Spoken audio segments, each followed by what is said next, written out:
Good morning, everyone. Welcome to the Morning Magic Show, where we discuss all things Magic the Gathering. Oh, the first part of this show, we have Q&A and Magic discussion. So if you want to be part of the action, be part of the discussion, be here with your comments and questions. If you want to see your questions answered, don't forget, give 3 question marks before the question and 3 question marks after the question. Helps me find your questions in the sea of comments. And also the second part, we do Decklist review. So if you've got a 75 that you want some feedback on, both myself and the community can most definitely help do that for you. So brew up your cup of coffee so that we brew up our magic. Welcome to Coffee and MTG for January 4th, 2021.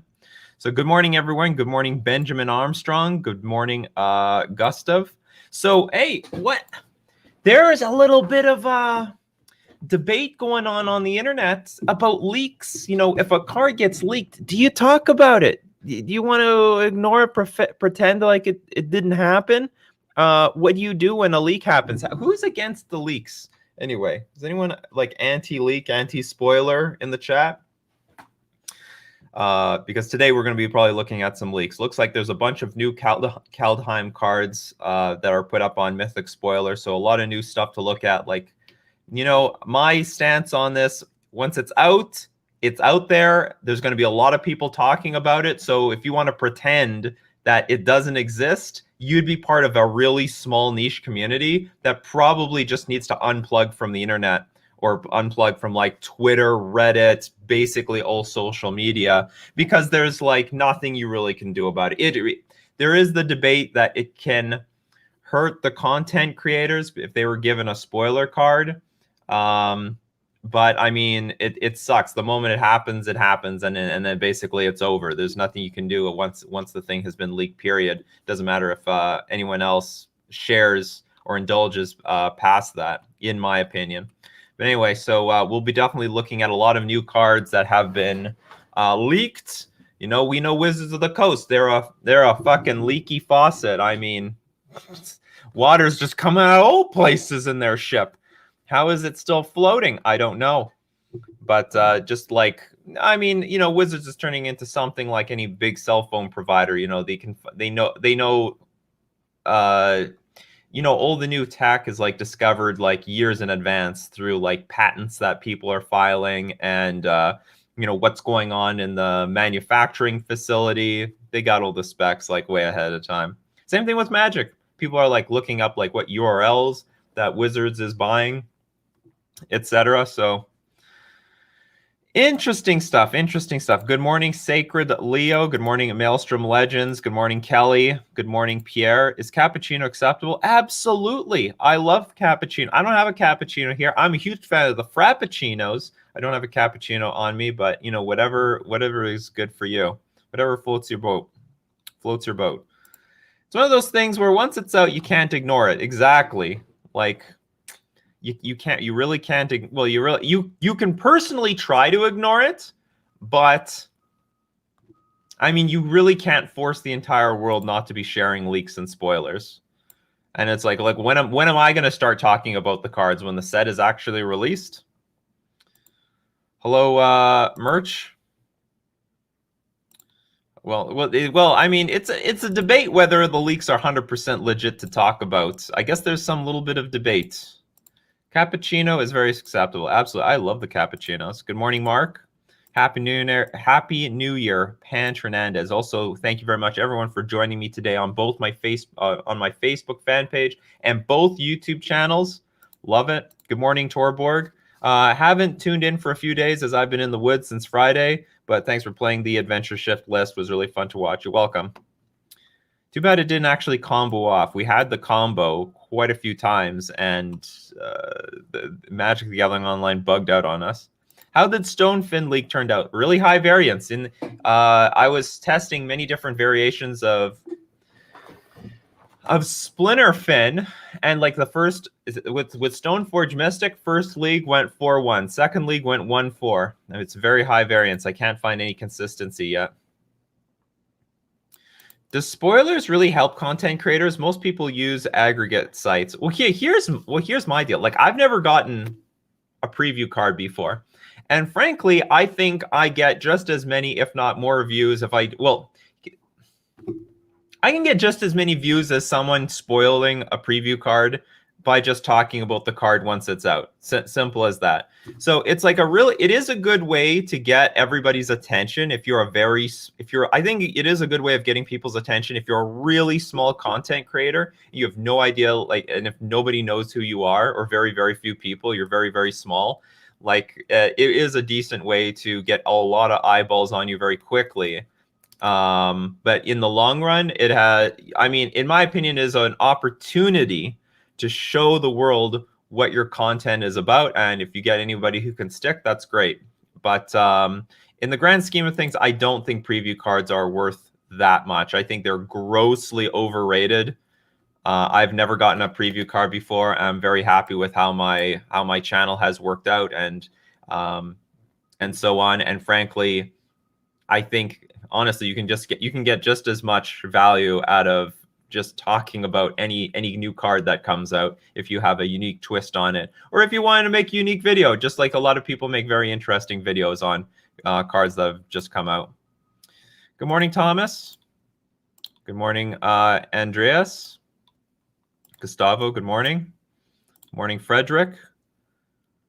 What does source mean on this card? What do you mean, source? I'm not sure what you mean. Do you prefer any tea? Yes, I'm a huge drinker of green tea. Drink green tea every day. In fact, so this is a cup of iced water with a lemon. And then when all the water is drank, I still use the lemon and I'll cook it with my tea. And it's really tasty. Just waiting for the Wizard stream on 7. I didn't know that they're having a stream. Now we're going to be eating stream with Coffee and MTG. Good morning, Jarl. This is also my favorite morning talk show. If this is your favorite morning talk show, don't forget to give a thumbs up. All right. If you are fast enough, leaks can give you a financial gain. Well, I mean, if you know what to spec on. I never do anything like that. Good morning, Chris. Good morning, Steven. Oh, there's a debate on what source means in Magic. Interesting. I don't understand what the thing was, but be interested in going into it if you could specify a little bit more. Did you try Condemn? Should be good against Death Shadow decks. I think better would just be Path to Exile. I didn't try Condemn, but Path to Exile was good. I didn't play against Death Shadow, actually. I played 3 leagues. Missed out on Death Shadow. We're doing great this morning, Benjamin. Gotta make more coffee. You can never have enough coffee. Good morning, Lance. Inbox for me, accurate reading and love spell. Good morning, Mujib. Budget replacements for Ether Violent Humans. Is it even worth it? Just play more lands. It will be hard. You might even have to cut down on one of your colors because it is supposed to be a 5-color deck. And Ether, I mean, if you have everything except the Vial, you probably can get away with just playing a few more lands. But the normal replacement is just play more lands. Hopefully some sort of dual land that will help. All right, let's look at some of the spoilers, or by spoilers we mean leaks. So there's some interesting stuff here. Calamity Bearer. I think this is a new one. Correct me if I'm wrong. I don't recognize it. People are like, is Giant Tribal going to be a thing? Maybe Giant Tribal is going to be a thing. Double red, 2 generic, 3/4 creature. If a giant source you control would deal damage to a permanent or player, deals double that damage instead. Let me tell you, Torbrand is a fucking asshole. This is so, and this, is it Torbrand? No, is it Torband? Someone help me here. Torbrand? Apparently, what is the red creature that deals double damage? That was Torbrand. But it's not take. Oh, Torbrand. Okay, there was no D. Okay, Torbrand.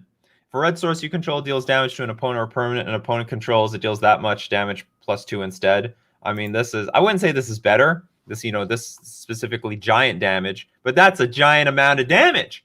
It's harder to mix Tor. The thing with Torbrand is it's a little bit difficult to fit into a deck because it's a really expensive creature, and ideally you want to play burn spells. So a little awkward. Still works in a lot of archetypes. Saw a lot of play in Pioneer. If a giant deck were to be created, I mean, this would be an amazing card to have in that archetype. Would just deal double the damage. Imagine Uro dealing 12 damage every single time it attacked. It gained 3 life, drew a card, put a land on the battlefield, and it also dealt 12. Fucking bananas. Just bananas. Yeah, so it's 4 is a bit expensive for burn decks, so that's why it's awkward. But Calamity Bearer, I mean, I don't know what deck this goes into. Maybe something there. Who knows? That is a very powerful. I'll just say this: it's a very powerful effect. Very powerful. I'm not familiar with Battle Mammoth. Wasn't a 6/5 vanilla creature for 5 mana like a draft bomb or something like that? So they've even improved on it. It's got trample. Whenever an opponent you control becomes the target of a spell or ability an opponent controls, you may draw a card. So they put that is ridiculous. Shaper's Sanctuary on a creature. Whenever a creature you control becomes the target of a spell or ability an opponent controls, you may draw a card. Now, 5 mana, that's a lot of mana, but holy shit, that's ridiculous. Okay, it has an extra ability on it. Foretell. During your turn, you may pay 2 and exile this card from your hand face down. Cast it on a later turn for its Foretell cost. So you can, during your turn, so at your sorcery speed, more or less, I guess you could do it at your end step, you can pay 2, exile it down, so help pay the cost a little bit. So if you have an extra spare 2 mana available, you can put this in play for like 4 mana. So maybe you don't have anything to do with your 2 mana at the end of your 4th turn. You know, you play a Grizzly Bear, you have 2 mana up, you can put this face down. That's a very interesting way of, you're paying more mana overall, but on any particular turn, you can pay less mana. So a very interesting way of paying the cost over 2 turns. So it's like a 6 mana card instead of a 5 mana card. Holy shit, you get a lot for 5 mana these days. This is nuts. This is nuts. Yeah, Leovold, yeah, well, that's why Leovold is banned all over the place. That's why Leovold is banned. How many places is Leovold banned? Just in Commander. You know what? People didn't like him in Legacy either. Okay, so we've got let's start left to right. There's a lot of leaks. I mean, these are a lot of new cards I don't recognize. What happened, Wizards? What happened? Resplendent Marshal, flying. When Resplendent Marshal enters the battlefield or dies, you may exile another creature card from your graveyard. When you do, put a +1/+1 counter on each creature you control other than Resplendent Marshal that shares a creature type with the exiled card. You may exile another creature card from your graveyard. Interesting card. I think, well, it's 3 mana for a 3/3 flyer, so that's nothing to it's not to be underestimated, is what I want to say. But I don't know how to evaluate this ability. ETB or dies, you can exile another creature card from your graveyard. When you do, oh, so when it enters the battlefield, we could pump our team. That's what it is. And when it dies, it can pump our team. That's not bad. You do need something in your graveyard, though, which is a little bit difficult in a deck that, you know, ideally is playing Rest in Peace or white, you know, exiles the graveyard in general.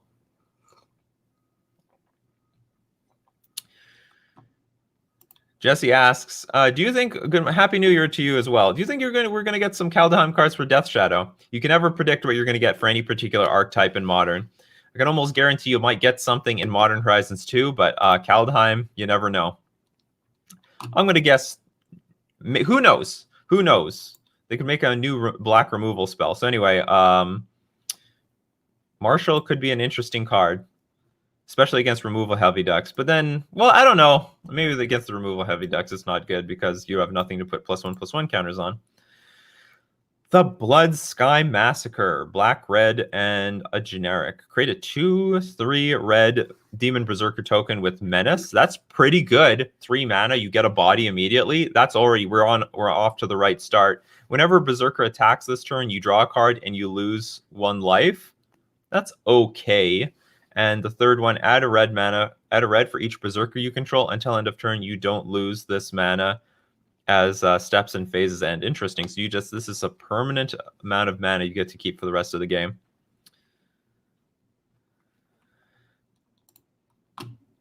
Hey, Nikachu, did you see Petter Soccer's new YouTube channel already? I think it's the same YouTube channel as he always had, but he's starting to do a lot of interviews.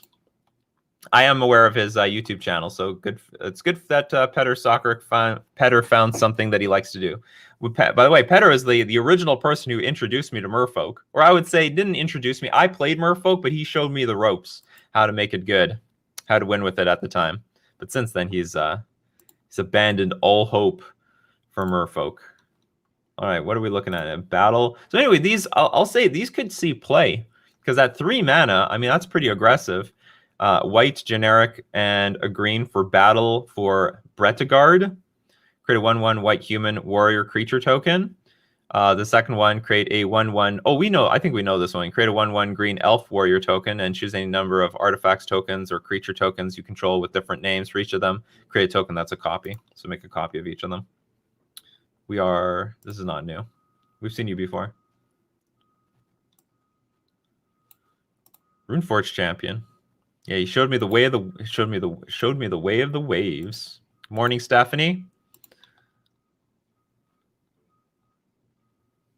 A lot of white cards. Okay, Runeforge champion. White and 2 generic. When Runeforge champion enters the battlefield, you may search your library and or graveyard for a rune card. What the hell is a rune card? Reveal it, put it into your hand. If you search your library this way, shuffle it. So if you search your library in another way, you don't have to shuffle it. You may pay 1 rather than pay the mana cost for rune spells you cast. You can pay 1 rather than pay the mana cost. What's a rune spell? All I'll say, this sounds busted and broken. I mean, this sounds like Stoneforge Mystic to some sort of new card that I don't know about. This sounds very scary to me. What is a rune card? It's about you may search your library and or graveyard. So even if it goes to the graveyard, this sounds dangerous. What is it? Runes are most likely enchantments for equipment or creatures. Nobody knows that rune cards are. I don't know what a rune card is. You can pay 1, then pay this mana cost to a rune card. That sounds dangerous. Hopefully I would not be surprised if this ends up becoming some sort of Stoneforge Mystic in the long run. You know, when Stoneforge Mystic got printed, I was there. Stoneforge Mystic was worthless. No one wanted to play with Stoneforge Mystic. It wasn't until they printed like Swords and Batterskull. Oh, Stoneforge Mystic is a pretty good card. Yeah, Stoneforge Mystic is great. So I don't know. Are runes? So we don't know what a rune is? Looks like everyone is like, I don't know what a rune is. Maybe the opposite of curses. The Lonely Fish, found your channel the other day and have been binging your stuff. Thank you very much, The Lonely Fish. I binge my own stuff as well. So it sounds like, hopefully they don't make any Batterskull power level like runes. Otherwise, this card might come out today as garbage, and then like 4 or 5 years down the line, they make some like OP rune, whatever. I don't know what a rune is, but I'm just saying this effect is really powerful. It's a tutor, and then whatever they're tutoring for costs only 1 mana from here on out. That's pretty strong. That's OP in my opinion. That sounds really busted. I mean, we already have 3 mana tutors like Ranger Captain of Eos that see a lot of play, and I think this looks very similar on the power level. Maybe Ranger Captain is a little bit better because it has the sack. Players can't play non-creature spells that turn. I don't remember seeing this card, so let's talk about it. Toski, Bearer of Secrets. It's a squirrel. Doesn't look like it looks like a fucking iguana to me.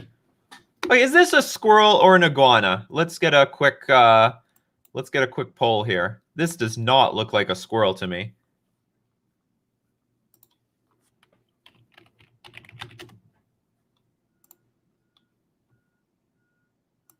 I mean, this is what I see here. I swear. Maybe I can find one with the same pose. They're all looking left. Here we go. I see the same fucking thing. Now let's look up a squirrel.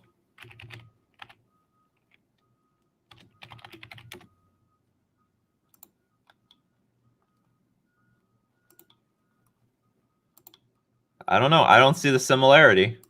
I really don't see the similarity at all. It's called a squirrel, though. This looks like a squirrel. I see the squirrel in this. That's a squirrel. This is an iguana. I see iguana here. Where's an even better picture of this fucking iguana? I don't know. This is hands down an iguana, in my opinion. It is a bearded squirrel. Is that what it is? I don't see the fur though. I see scales as far as I'm concerned. Not a squirrel at all. All my friends said the same. It looks like a merfolk than a squirrel. Could be a plant merfolk. Facts. I think it looks like. You think it look? Chris can see the real beauty in this. I don't see it. And by beauty, I mean the picture's nice and all that, but I think it looks like an iguana. I really think it's a look. Okay, let's talk. You know what? This card has words on it. Let's go check it out.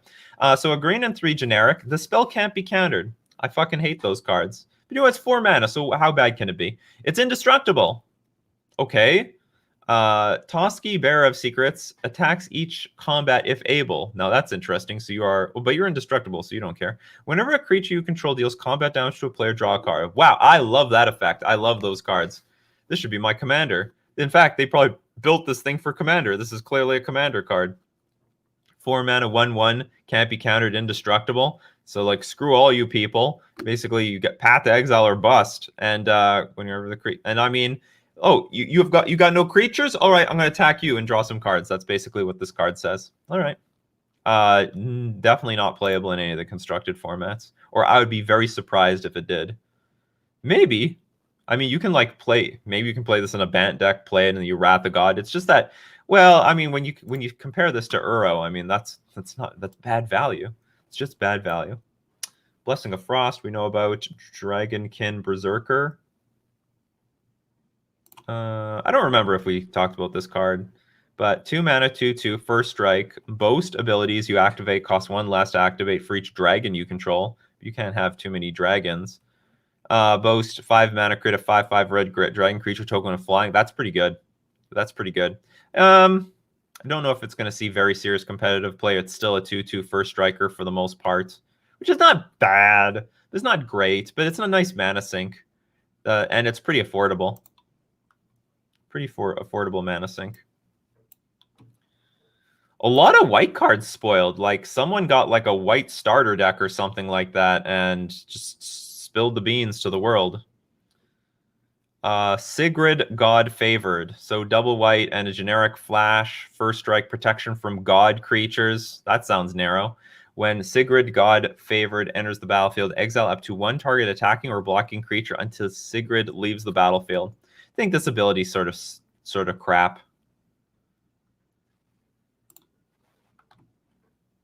It's no Skyclave Apparition. I'll just say that. It's no Skyclave Apparition. Righteous Valkyrie. So flying 2/4 creature. Whoa, 2/4 creature for 3 mana. Are you nuts? That's pretty strong. Whenever another angel or cleric enters the battlefield under your control, you gain life equal to that creature's toughness. As long as you have at least 7 or more than your starting life total, creatures you control get +2/+2. This is pretty strong. This is pretty strong. Those this is going to give a shot in the arm to those Soul Sister decks. So I think Soul Sisters is going to like this card, you know, with, oh man, where are they? Let me just use it. Oh man, there's not actually a card called Sister. Or they're called the Soul's Attendant. I was hoping one of them was called Sister. Hence why it was called. What am I doing? So Soul's Attendant, whenever another creature enters the battlefield, you can gain 1 life. I think this is an interesting card they might want because it buffs all their other creatures. Like, they can get to 30 life pretty easily, but staying there is difficult, and all these creatures die to, like, burn spells pretty easily. Not to mention, like, Lava Dart, Walking Ballista, Plague Engineer are sort of a deal. So, yeah, we're done with you, squirrels and iguanas. So maybe this Lord effect is going to completely change how these decks are going to play, because I think they want a Lord effect that you need to be able to push damage. 3 mana for a 2/4 flying creatures, I think is fucking nuts. I mean, this is a wall. I'm really not liking these 2/4s for 3. You know, they keep making like really good creatures on defense, and they're not really giving me any more power for merfolk to attack through them. I mean, Dry to the Elysian Groves is bad enough, and now this one gains life and flies. Yeah, it's not legendary either, so you can just chain them out over and over again, and gain a bunch of life. I think this is pretty good. Isn't this more for a martyr deck, or are you talking about cross-section of the two? I'm actually talking specifically about Soul Sisters, because the martyr deck does not play. Well, I mean, it does. Maybe you could play this in the martyr control deck as well. Sometimes there's a hybrid of those two archetypes, but one of them wants to put a lot of creatures on the battlefield, like Soul's Attendant. But the Martyr deck actually is not flooding the board with a lot of creatures. It's actually playing with a lot. Like they might get Ranger Captain of not Ranger Captain of Eos. Was it Captain of Eos? Ranger, whatever. The 3/2 for 4 mana that searches for like some cards, and you can get the Squadron Hawks. But it's not really a deck that's trying to flood the board with creatures. Where I think this card would work very well flooding the board with creatures. And every additional creature you play will gain even more life from there. Anyway, Soul Sisters might be a very serious deck coming up in Modern. They got a lot of good. I'm surprised more people aren't trying this, because there was a very successful one, the Ranger of Eos. You're right. I got too confused with the Ranger Captain of Eos. You talking about Militia Bugler? No, I was not talking about Militia Bugler. As a Soul Sisters player, though, I much prefer Smuggler's Copter, Emera, and token cards to push damage through. I mean, that's totally fair. But I mean, you still need a way of like keeping your creatures protected. I mean, your Copter doesn't attack for anything if the creatures are dead on the board. Anyway, I think this card is pretty impressive. I mean, maybe it's not good enough for Modern play, but I mean, this is the type of card that has enough stats on it that I would not underestimate this card. Definitely wouldn't have underestimated this card. Oops. There's a card. If the cards have enough words on it, then you know, keep your eye on it. I think we talked about this card, but I don't remember. It's Arnie Broken Brow, 3 mana, 3/3 haste, but has Boast. You can pay 1. You make change Arnie's base power to 1 plus the greatest power among creatures you control until end of turn. Oh yeah, so yeah, you can turn.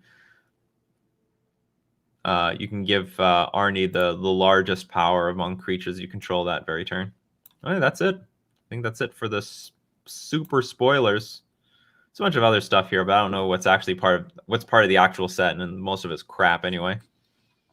Anyway, so a lot of stuff to be excited about.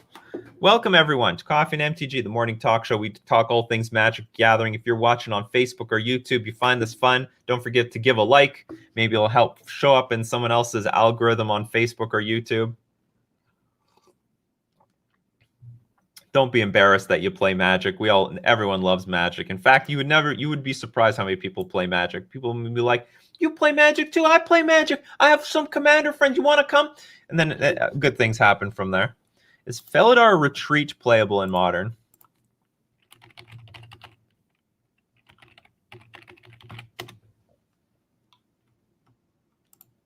Well, it hasn't seen play yet, so I'm going to guess no. 4 mana, landfall. Whenever a land enters the battlefield under your control, choose one. Create a 2/2 token, or put a +1/+1 counter on each creature you control. Those creatures gain vigilance until end of turn.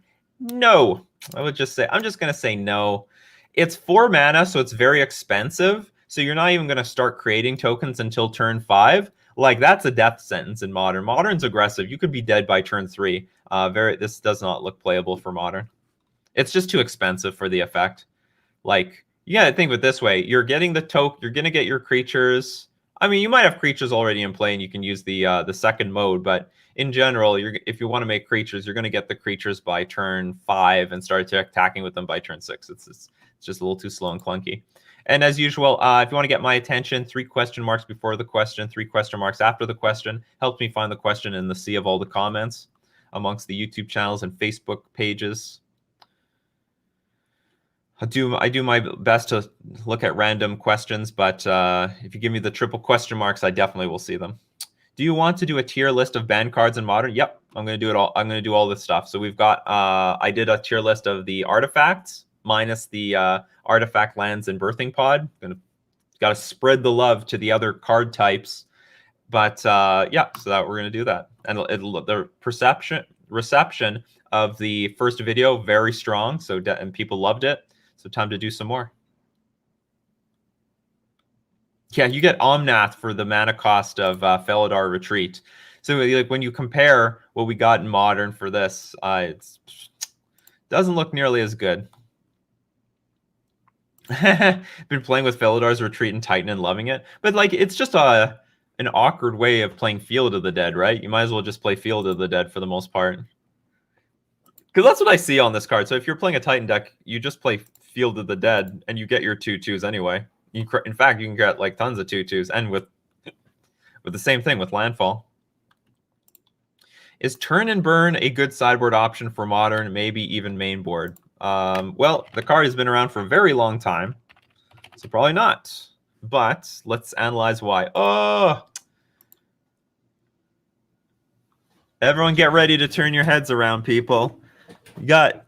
This is so... This is not good... how can I put it? At least on Magic the Gathering Online, they like turn the card. Anyway, turn. Blue and 2 generic. Target creature loses all abilities and becomes a 0/1 red weird until end of turn. Burn. Burn deals 2 damage to target creature or player. Okay, I'll give you this. This card might have potential.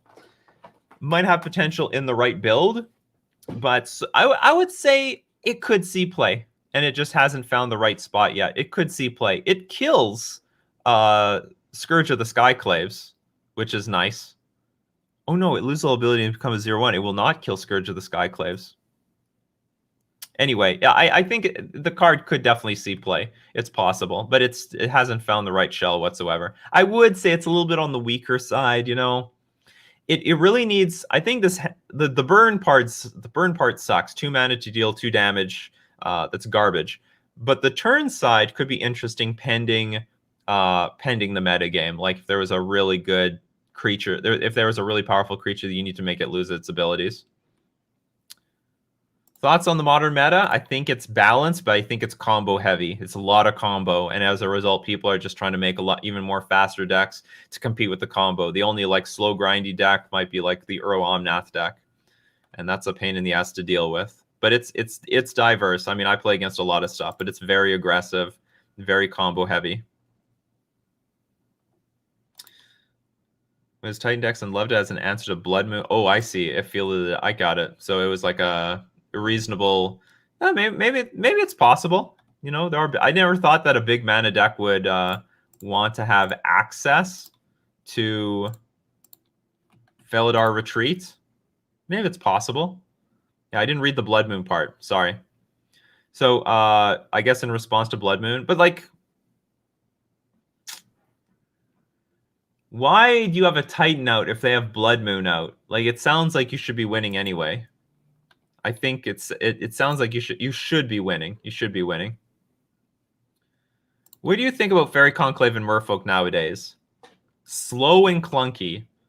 I think it's going to be fine against Death Shadow decks, but it's just slow and clunky against everything else. And I just said, what do I think about the Modern meta? Combo heavy. I mean, we can look at it. You want to look at all the combo decks? Hey, Dad. Hey, Mom and Dad. It's all combo decks. So here's the deal. We do want to be... You can't be too clunky. So Uro and Omnath, that's the slowest deck probably in the format. Rakdos Shadow, they're trying to kill you as soon as possible. They put these giant 8/8 creatures in play, tons of them. You're dead by turn. Sometimes you're dead by turn 3 with Temur Battle Rage. But you're dead really fast. Rakdos midrange. Ooh, this one's moving up. Rakdos midrange is just slowly moving up. This is probably another fair deck. I'd put this in the fair category. Now, Aladdin Reed's Toolbox, or sorry, this is the Reclaimer Titan deck. A bit of a slow deck, but still a combo deck, where once the Titan gets onto the battlefield, the game's out of control. So that's a combo deck that you have to race. Uro deck is an Uro deck. Hammer Time, super fast deck. Heliod Company, combo, really aggressive 2-card combo deck. Is It Prowess deck, super aggressive, fast deck, trying to get underneath the other combo decks. Mill, I don't know. I guess that's one of the fair, somewhat slow combo decks. Mono Red Aggro, fast combo, not like fast aggro deck. Try to get underneath the combo decks. Death and Taxes is slow. That's a slowish deck. But you do need to beat it before Yorion comes out. Where's a Yorion build? Like more than half of them are playing with Yorion. Let me tell you, when your opponent has like a bunch of Flicker Wisps and Skyclave Apparitions and sometimes Restoration Angel, and they slam this Yorion, I mean the game's over. I mean, you're trying to race a Yorion entering the battlefield and like exiling everything your opponent has. So when it comes back, it just kills you. These Flicker Wisp triggers will be the end of you. And it gives them like 2 turns to just outright swing and attack your face like no tomorrow. So the point is, it's pretty aggressive. So you don't want to be too clunky. If you're too clunky, you're going to die. You don't want to be too clunky. Look, oops, all spells. Amulet Titan still aggressive. Dredge is super fast. Gift Storm, that's another. So look at, okay, combo. Holy fuck, look at all the combo decks. And this is at the bottom of the meta. Look at Tron. Poor Tron can't get a foot in the door because there's no mid-range decks to scoop up. There's nothing. They have to compete with all these combo decks. It's just it's combo central. Jund Death Shadow this far down. Well, I mean, it's probably just a worse version of Rakdos Shadow. Or you could combine them together. If you want to go the Jund route, it's probably not that bad. All these decks are left for dead. Infect Goblins. Hardened Scales. Maybe underrated archetype right now, I think. Hardened Scales. Humans. Anyway. So what do I think about Ferric Conclave? Dubious. Very dubious. It's good at grinding out removal heavy decks, but because it's a creature land, right? But the format's too fast. What are your thoughts on Bishop of Wings with the Righteous? What's Bishop of Wings? Is this an aura? Bishop of Wings, double white, 1/4. Whenever an angel enters the battlefield under your control, you gain 4 life. Whenever an angel you control dies, create a 1/1 white spirit creature token with flying. I don't know what to say. It's an awkward. You have to build your deck. Here's the problem: you now have to build your deck with just a bunch of angels. There's not that many playable angels in the game. There's less angels than you would think, or they're really good when you get to 5 mana, because this isn't going to synergize with any other cards in your deck. I mean, you'd have to make a pure angel deck. So I actually think this is an awkward card. I would just rather play with the few good angels there are and all the other good life gain cards. But I mean, one day, maybe if there's enough cheap good angels, this card will shine.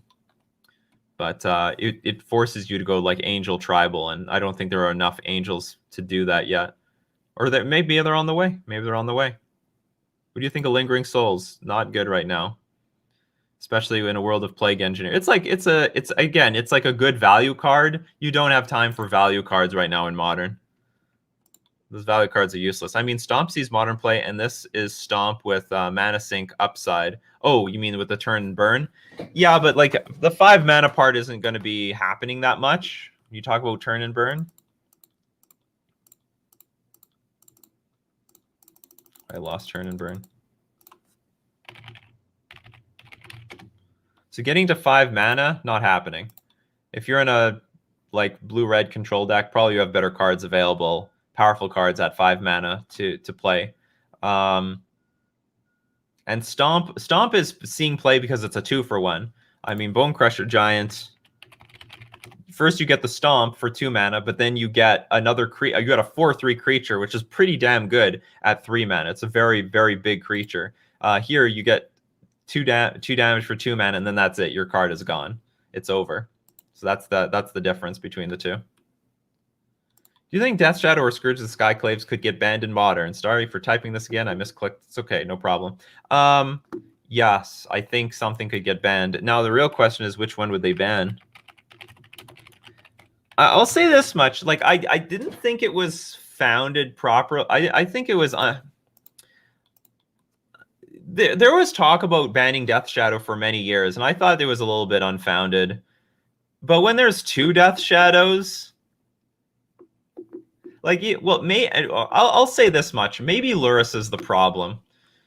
It's possible that the problem card is Lurrus, and that these are just big giant creatures, whatever. This is Rakdos midrange, sorry. Oh my god, did Rakdos midrange just beat out Rakdos Shadow in the last few seconds? Unbelievable. So maybe Lurrus is the real problem. Because I can kill these, personally. but then they just come back when they get Lurrus. And it's an attrition-based deck. They slow you down. They play Inquisition. They play Thoughtseize. They kill your creatures on the battlefield. So we go to the late game 100% of the time, right? 100% of the time, unless they're mana screwed. They'll get Lurrus, they'll replay Lurrus, and they'll definitely get their Death Shadow back. And that's just too much. I find that that's just a bit too much. But maybe just the fact that they can consistently have like multiple Death Shadows on the battlefield. Like games where there's 0 Death Shadows on the battlefield, very easy for me to beat. The games where there's 1 Death Shadow on the battlefield, it's a game, but I can beat it. The games where there's 2 Death Shadows on the battlefield, I find them very hard. I don't know how other people feel about this, but games where my opponent has 2 Death Shadows out, that's very difficult to beat. And this Death Shadow does not even depend on you going to like 7 life to making it a big creature. They can go down to 12 life and have a really big creature. So they might kill off one. And, you know, people are complaining the Death Shadow is too good for a very long time. And now that there's 2 of them, maybe this is a bit too much.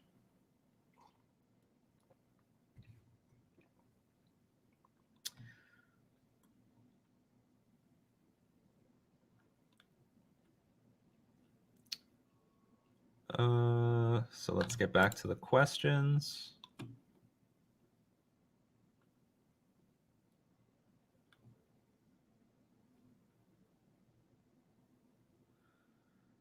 Similar to how Bone Crushers have as a sync. Oh yeah, but you need, for turn and burn, you need to sync all at once. Do you have 5 mana available at the exact same time? The great thing about Bone Crusher Giant is you can divide the damage up between the you can divide it between turns 2 and 3. Big difference.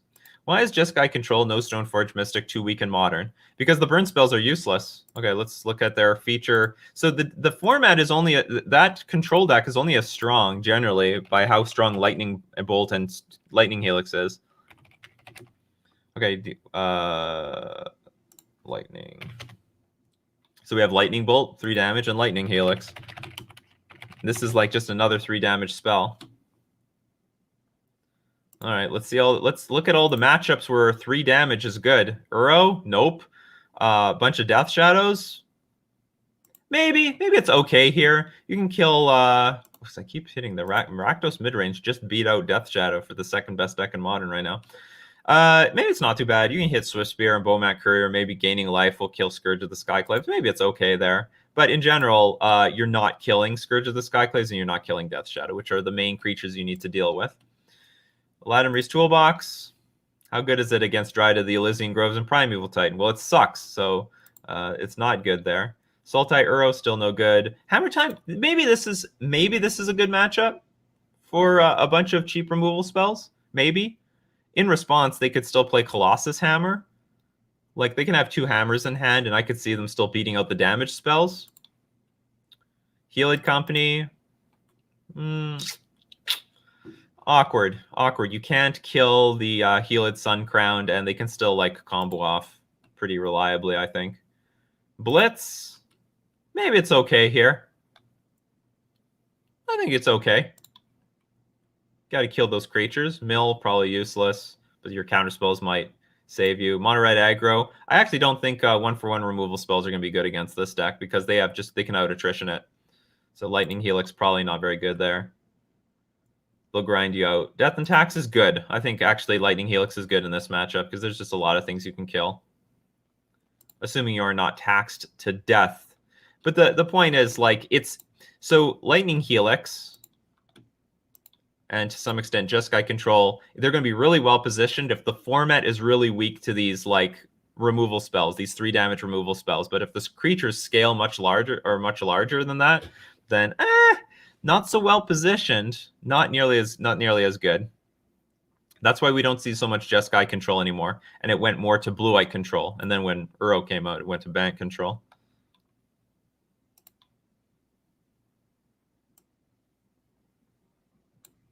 For you, better Rakdos Shadow or Green-White Heliod for now, and the future if Uro and the future if Uro gets banned. What do you mean, like which deck is better? Or okay, well, I'll just look at it like which deck is better. I think Rakdos Shadow is better just because they have really good answers to almost any deck. You know, Thoughtseize and Inquisition does a really good job, and they still have super fast kills. Like they have a very powerful proactive game plan. They really do have an answer to everything right now, and they can leverage Blood Moon. I think Blood Moon is like one of the best cards in Modern right now, and it's just an I win card in a lot of scenarios. It's just an I win card, and they can play it. How many are playing it in the main deck? Oops, I don't think anyone's playing in the main deck, but they are playing it in the sideboard. So if we look at this list, they are playing with 3 Blood Moon in the sideboard for the matchups that are weak to Blood Moon. I think Rakdos midrange plays it in the main though. Yeah, they have 4 Blood. I am almost guaranteeing you that this Rakdos deck is doing so well because they have main deck Blood Moon. To F the Uro decks, the Titan decks, the Heliod Company. Well, Heliod Company I think can play around Blood Moon pretty well, but Blood Moon is a pretty strong card, keeping a lot of all the fringe archetypes at bay. So it's pretty strong. All right, guess what, everyone? It's time for deck list review. If you want to get your deck list review, I have a Discord link in the description below. Go check it out. Join my Discord. There is a free channel called Deck List Review. Go to that channel and then enter the command !review deck space and give the URL to your deck list. And you will be eligible at random to be picked for deck list review. There's no queue. It says your position is number 8. That's all bull crap. Don't worry about it. Everyone is picked at random. And I pick someone, I clear the queue and pick someone at random every single day. So be here for Coffee and MTG to see your deck list. So yeah, as people post their deck list, we are going to thank our sponsors, starting with themanabase.com, your home base for everything Magic the Gathering, and the Manabase is sponsored by Fusion Gaming Online, my favorite local game store. There is a deal of the week every single week. Deal of the week this week, save up to 15% off all Modern Horizon singles and sealed product. If you are looking for force, what is force negation here? Force negation, what is the deal? If you're looking to pick up your force negations, usually 70 Canadian dollars, now 60 Canadian dollars. Now is the time to buy. Remember, Fusion Gaming Online, my favorite local game store, is a Canadian website in Canadian prices, so make sure you keep that in mind when you do the conversions. If you got American dollars, your money's good here. Your money's good here. So 15% off all Modern Horizon singles and sealed product. And just remember, there's a new deal of the week every single week at Fusion, so always want to check in every week to see what the new deal is. And we're also going to thank my sponsor, Mana Traders, the premier place to rent Magic cards online. And if you want to play test your new brews and decks that have gotten feedback on Coffee and MTG, you can do it with Mana Traders and try them out on Magic the Gathering Online. And you can support the channel by using my Mana Traders link in the description below, or you can save yourself some money, get some value yourself by using my coupon code Nikachu to get 15% off your first 3 months. We're going to thank Mana Traders for being our sponsor.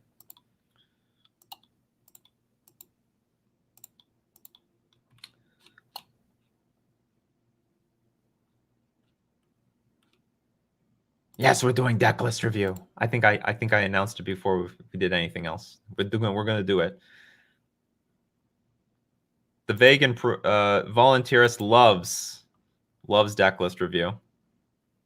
Oh, here's a question. Your old thing was you foiled Japanese cards, but do you know where I can easily get French cards online? They're hard to find.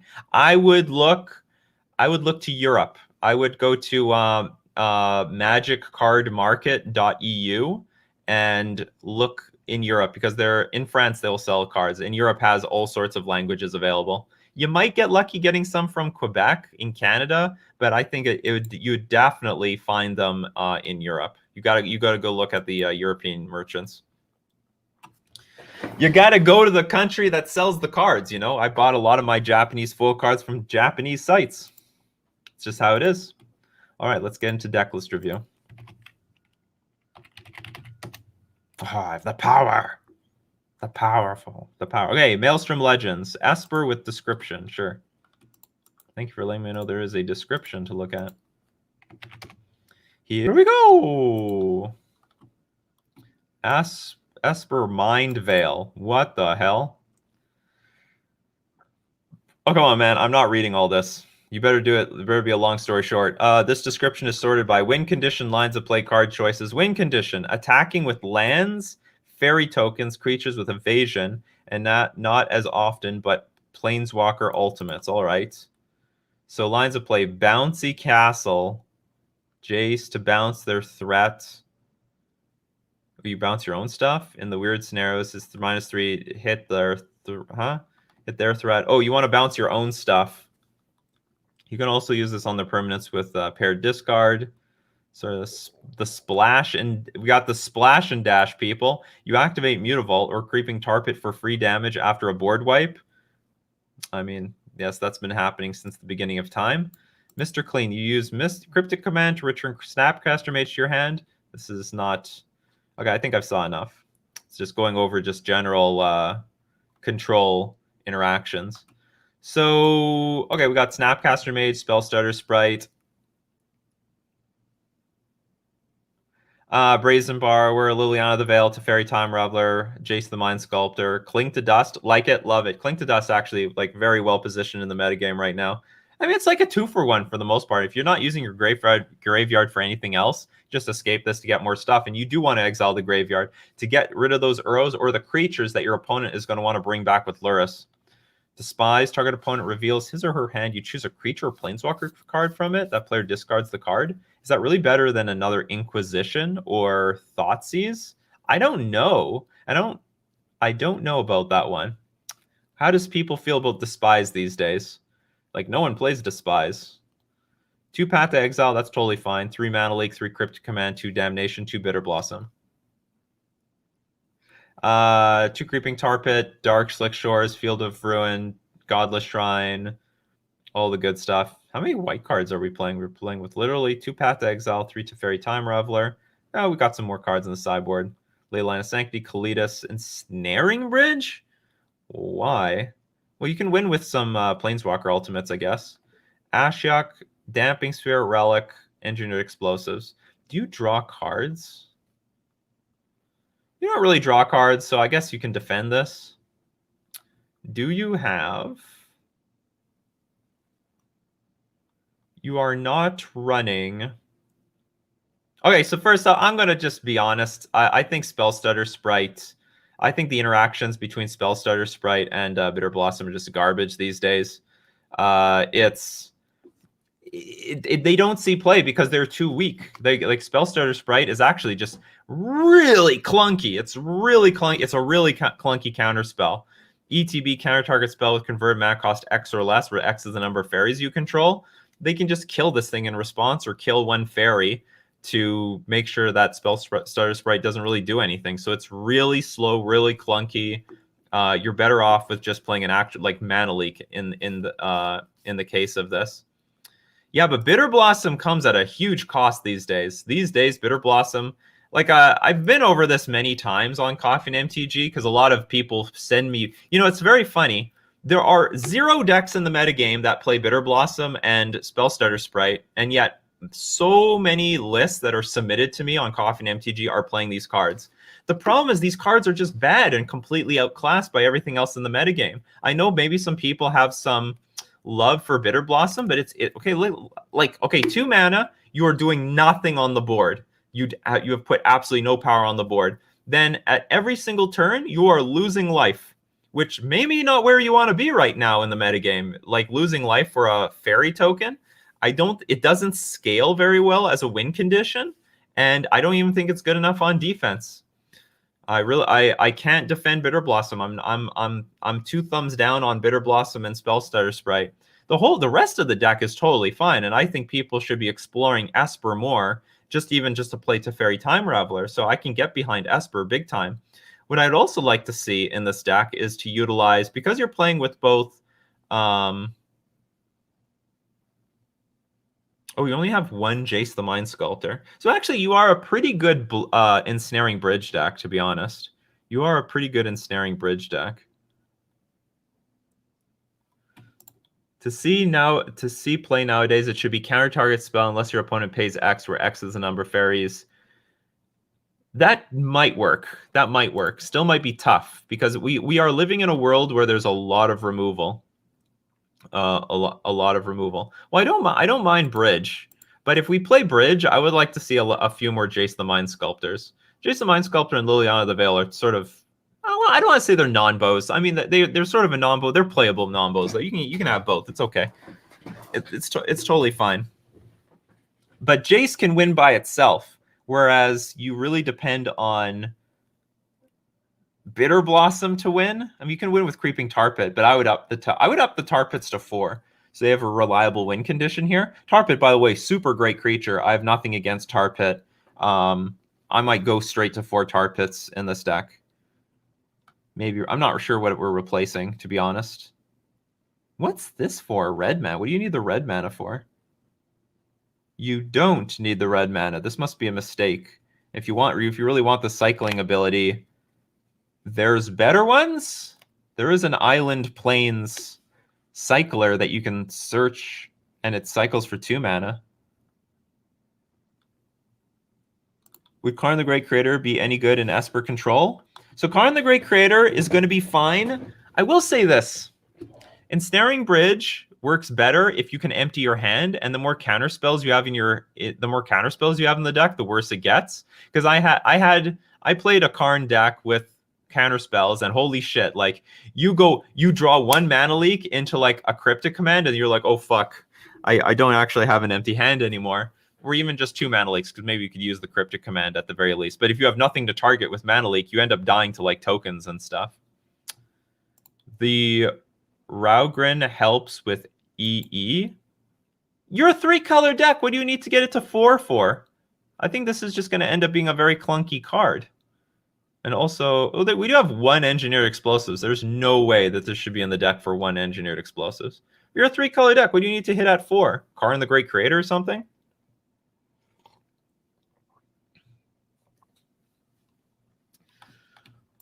Though the Tar Pits are nice. Yeah, Mutavault's... You have Mutavault in here?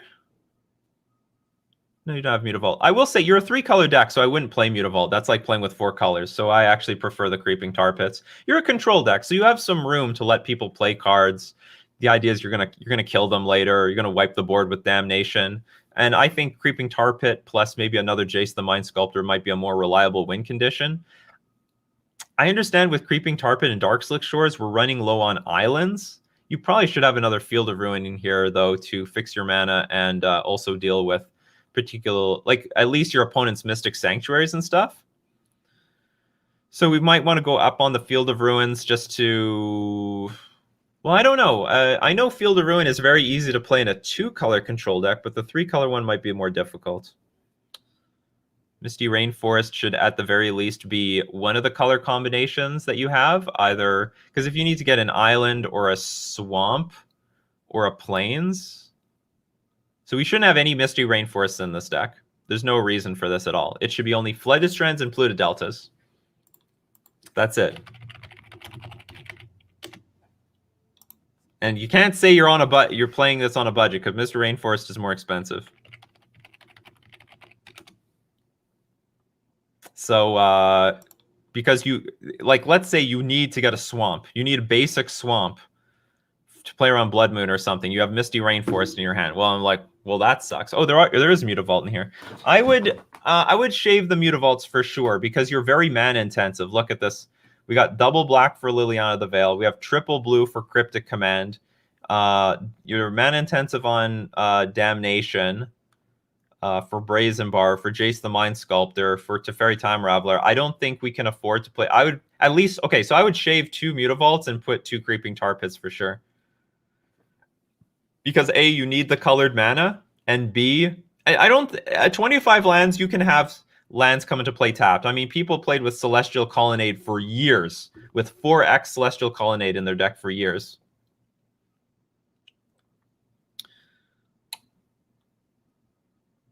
Hey, everyone be nicer in the comments. You know, this is a learning experience, people. This is why people submit decks to Coffee and MTG, so that they can learn from it. So you got to be nicer in the comments. So Brazen Bar, I can defend. I like this card. I don't know how great it is in a control deck, but, you know, it's not too bad. Bounce something, have a win condition on the potential win condition on the battlefield. Definitely want another Jace. Cling to Dust. I would definitely replace the Despise for another Inquisition or Thoughtseize. Yeah, remove Bitter. So if I took out the one Brazen Bar, sorry, two Spellstarter Sprite, two Bitter Blossom, add one Jace, at least one Jace. I would also have Teferi Hero of Dominarian here, because that card is bananas. Maybe have one more Fatal Push. You know what I'm saying? Add two more Creeping Tar Pits, take out the Mutavaults, replace all the fetch lands that don't share a color with Esper. Definitely take this out. You're not going to play Engineered Explosives on 4. You could put... Is there an Esper Triumph? I'm pretty sure there's an Esper Triumph. You can have Ashok in the sideboard. I don't know if Ashok in the main deck is necessary. So you do have Polluted Delta here. Are you maxed out on Flooded Strand? You have any Flooded Strand in this deck. You have two Swamp. You have one Swamp, two Islands. I would squeeze another Swamp in, or do you have a Swamp in here? I would squeeze another Swamp in here because you need double black for... You should have a Plains. You probably should have a Plains in here, because you don't have any Blood Moon protection. So you have like enough... I mean, unless you're siding out the... Unless you side out all the white cards when you're up against a Blood Moon deck. Oh, I wasn't thinking about Big Ashok, but like, there's too many Ashoks out there.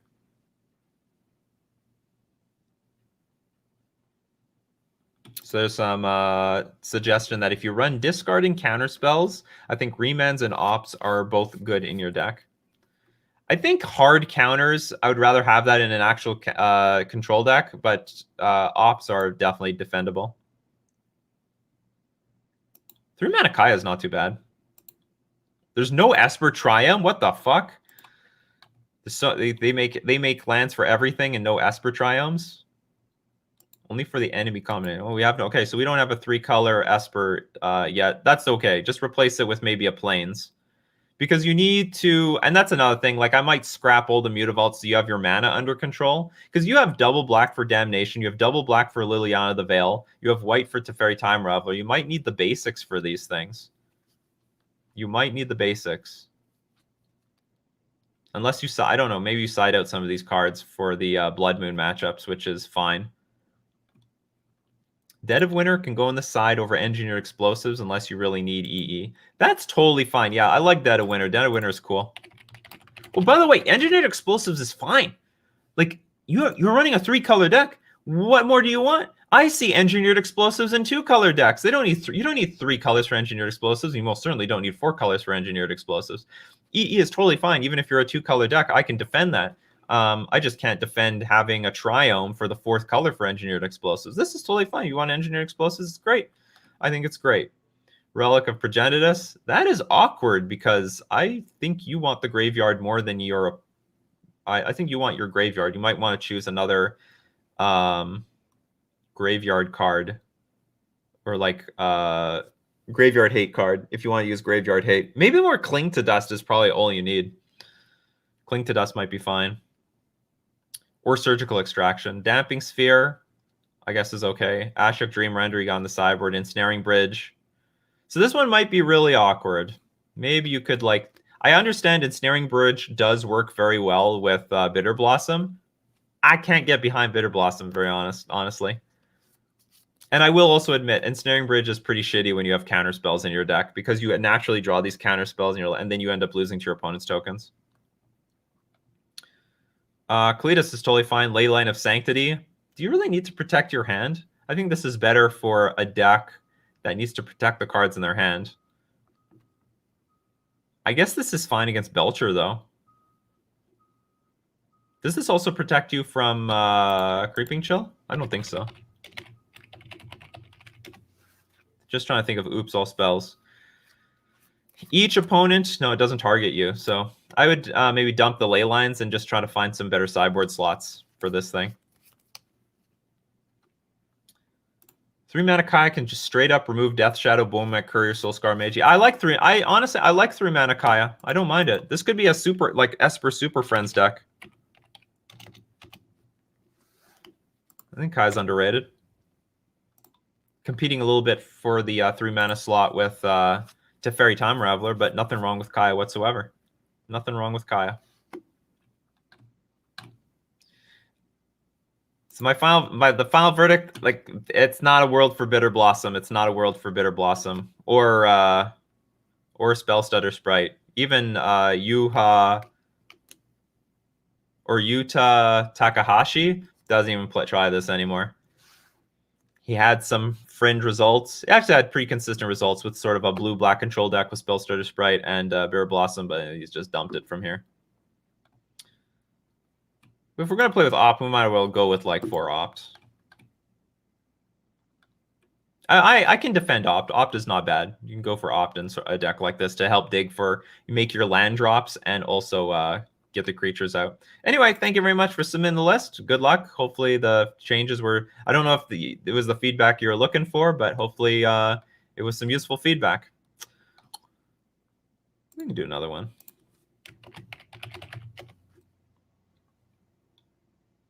Widimus Prime, Red Affinity. Yeah, without that, to Mox Opal, got to go all in on one of those affinity colors. Probably for Galvanic Blast. Widimus Prime. Ooh, Luris. That is a good idea. While it still exists. This is Boros. Any notes? Nope. 1 cup before bed will burns belly fat overnight. I'll keep that in mind. All right, Luris. We have 4 Memnite, 4 Ornithopter, 4 Bomat Courier. Oh, that's a great idea. It fits the affinity strategy, and you can refill your hand, and you're playing red anyway. Signal Pest, Arcbound, Ravager, Steel Overseal, Vault Scourge, Galvanic Blast, Shrapnel Blast, Kazul's Fury. As an additional cost to cast the spell, sacrifice a creature. Kazul's Fury deals damage equal to the sacrificed creature's power to any target. Cranial Plating, a Springleaf Drum, 4 Cranial Plating, 4 Blink Moth Access, 4 Darksteel Citadel, 3 Glimmer Void, 1 Mountain, 2 Spire of Industry. So basically, what you're telling me is you're free rolling on Luris. So on the rare occasion that you have enough mana with Springleaf Drum and maybe Glimmer Void that you're going to play the you're going to get Luris out. This is what I'm gathering here. I think this is what I'm gathering. You also have Spire of Industry and Glimmer Void, Darksteel Citadel, Blink Moth Nexus.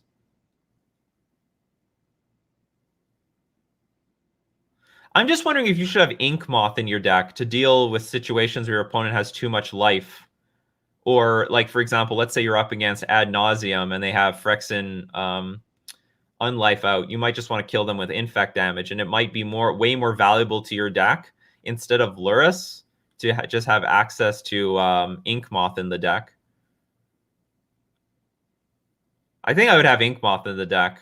Okay, so we have 3. First off, this list is sick. I mean, I think this is a great look for the deck, and I don't know if this is too many cards. Well, this is like red mana, right? So this is coming to play tapped. What's the other side to this? It just it's a coming to play tapped red source, right? 14 lands. I guess that's fine. Springleaf Drum, Cranial Plating. Spell lands are great. Do you think Thud is better than Fling? That's a good question. What do you mean Thud? I don't know what Thud is. As an additional cost to cast the spell, sacrifice a creature. Thud deals damage equal to the sacrificed creature's power to any target. Honestly, I think Fling. We're not comparing Fling. Fling's not even in this deck. Shrapnel Blast. I actually think Shrapnel Blast might be better than Kazul's Fury, but I don't know how much you need the lands because you're at 14 lands, so maybe you need them. Tormod's Crypt, Welding Jar, Pithing Needle, Damping Sphere, Roiling Vortex, Torpor Orb. Oh, yeah, Torpor Orb, yeah, okay. Whip Flare, Wear and Tear. Maybe you want one more Torpor Orb. Pretty well positioned right now. It'll be good against Death and Taxes and the Titan decks. Pithing Needle, Tormod's Crypt, Damping Sphere. I imagine Damping Sphere screws you more over than maybe your opponents do. But it's... So I'm not super high on Damping Sphere. I don't think it's that good right now. I think it doesn't hurt the Amulet decks by much anymore. And Actually, and Tron isn't even a very popular deck in the metagame right now. I could remove the Damping Sphere. Maybe up your Torpor Orbs and Wear and Tears or something. Or add Pithing Needle. Pithing Needle is a good card, actually. So you could replace these with Pithing Needle. I think that would be more effective against Tron, against a lot of these other decks. This is a really cool list. I still think, I'm not sure. Oh, but you need the Glimmer of what? You need enough red mana, right? Fuck. I really think it should have Ink Moth in some capacity. You don't know. This is Blink Moth. There are so many games. There's so many games I've seen on camera where Affinity only won because they had access to infect damage for victory. And this is a very good win condition in the situations where your opponent has just way too much life, or they have some sort of lock on the board where they can't be dealt damage. Ink Moth, like almost every deck that can play Ink Moth does, because it is like just a secret route of winning very quickly. Not to mention, like if you have Ink Moth on the battlefield and you put a plating on it, you can win a turn faster, given that you only have to deal 10 infect damage instead of regular damage. So, but we need the red for Galvanic Blast. Maybe this Kazul's Fury. How much red sources do we need? 1, 2, 3, 4, 5, 6. This is all colorless. What did the OG Affinity deck play? Suppression Field? Yeah, but we're not actually running white. We're mostly running red. I think we can rely on the red, but not rely on the white mana. Okay, I'm not going to say much about Ink Moth. I don't know how they fit it in the original deck, because I guess they didn't need the red mana super bad. I don't know how often we'll reliably have it between Springleaf Drum and the Glimmer Voids. I would just prefer there was Ink Moth somehow, but maybe we just can't fit it. I think this list is clean. This is a clean list. This is very nice. I really like this Bomat Courier Edition. It doesn't cost much. It's within the range of the plan of Affinity, and also it can help refill your hand for good stuff. I would pay attention to how good Shrapnel Blast is versus Kazul's Fury, but maybe you just need this for the land. It comes to play tap though, right? Yeah, it comes into play tap. That's sort of a crappy land. It's sort of a crappy land. Like maybe this is just supposed to be Ink Moth Nexus. So keep good track of like how well this is a land and how much damage it actually does, because maybe this should just be Ink Moth Nexus, and then you just try to scrap together. Do you have enough red sources to actually... I would be a little concerned you don't have enough red sources. I don't think it adds a red here. Cranial Springleaf Drum adds a red. Or maybe you just add a few Ink Moth Nexuses. I don't know. The fact that this line comes to play tapped is pretty crappy for this deck. No way to fit Lightning Bolts? You don't need to. It's Galvanic Blast. You don't want to have too many damage spells. Exactly. I don't know what to cut. Plus, with this, works like Burn. Blink Moth helps get that last damage to finish. It's just that Ink Moth is like a second win condition in situations where dealing damage doesn't work anymore. And it's pretty reliable. Like, that's why Ink Moth has been in like every Infect deck. Sorry, not in. Of course, it's been in every Infect deck, but also every Affinity deck. Affinity, Hardened Scales Affinity. We see it in Hammer Time right now. Haven't had much. Well, yeah, your issue. Well, my only problem is this thing comes to play tap, but maybe it's not. That's not that big of an issue. Play test it more. I think your list is cool. I just think the Damping Sphere is not as good as it's not well positioned at all. I think it's pointless. You could play something else. Maybe it slows down ad nauseum a little bit. But that would be about it. But outside of that, I think your list is really clean. It's really cool, and it's a nice, somewhat adapted take on Affinity for Modern in 2020. And I would not be surprised if you could go 5-0 with this list right now, because there is no artifact hate in the metagame. There is nothing. That's why Hammer Time is like running away with murder. If you just, I did play against like some sort of Affinity deck in a league not too long ago, like a few months ago, and they just wiped the floor with me because I got no Affinity hate. I got nothing. I mean, I'm not expecting Memnites and Ornithopters and Cranial Plating on turn 2, which you can still do. It's still possible. I guess it's just harder to equip because you absolutely need to have the Springleaf Drum, but I mean, it's still possible. This is good stuff. Anyway, I think this is a really cool deck. Playtest it. I'm sure the dubious cards are Shrapnel Blast and Kazul's Fury. So those are the cards you really have to pay attention to. Like, do these cards matter? Are they actually doing something, or are they a little bit too much? Because the primary card I'd love to squeeze in this deck is just Ink Moth and make it like more of the pretty close to classic affinity, but I don't mind the Shrapnel Blast plan. I think this is a totally fine plan though as well. I really like it. So good luck with the list. Do any lists run Collector Oof main? Do any decks run? No one runs Collector Oof main. Nobody runs Collector Oof main. Thank you for your input. Currently 3-2 and 4-1 so far. I'm starting another league today. Absolutely. Like I said, I think so long as nobody's running like no one has Stony Silence in their sideboard. At the era of Mox Opal, this was everywhere. This was everywhere. You couldn't play a deck without this card. This is impossible. And now it's extinct. Nobody has Stony Silence in the sideboard.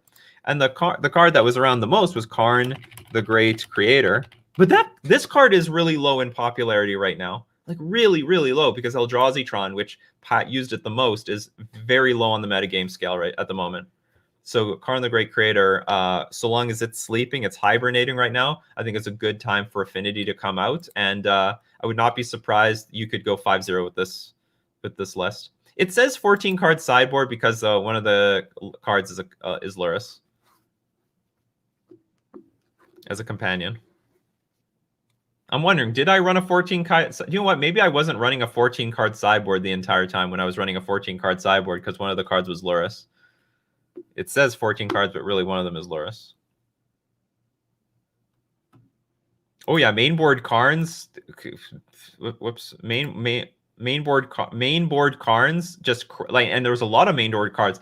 Karns were in Karn the Great Creator. Was in like Amulet Titan, and some Titan Shift decks were playing it, and Eldrazi-tron, and like, basically everyone was trying to like see how they could jam this card, because at the time, I mean, you go get Mycosynth Lattice and you just win the game easily. Yeah, Stony Silence is because there hasn't been any prevalent artifact deck in so long, mostly because of this asshole, but now this asshole's starting to not see much play anymore, and that gives a lot of room to these artifact decks and also Hammer Time. Of course, it doesn't take much for them to crush these things, but at the moment they're in a good spot. So good luck with the deck, and I hope that was some good. I mean, I don't really have much advice. I just say pay attention to the Shrapnel Blast and Kazul's Fury, and definitely take out. I think you can take out the Damping Spheres or move at least some numbers to some other cards, because it doesn't look that good. Plus, everyone likes having vintage staples in the deck. Sure.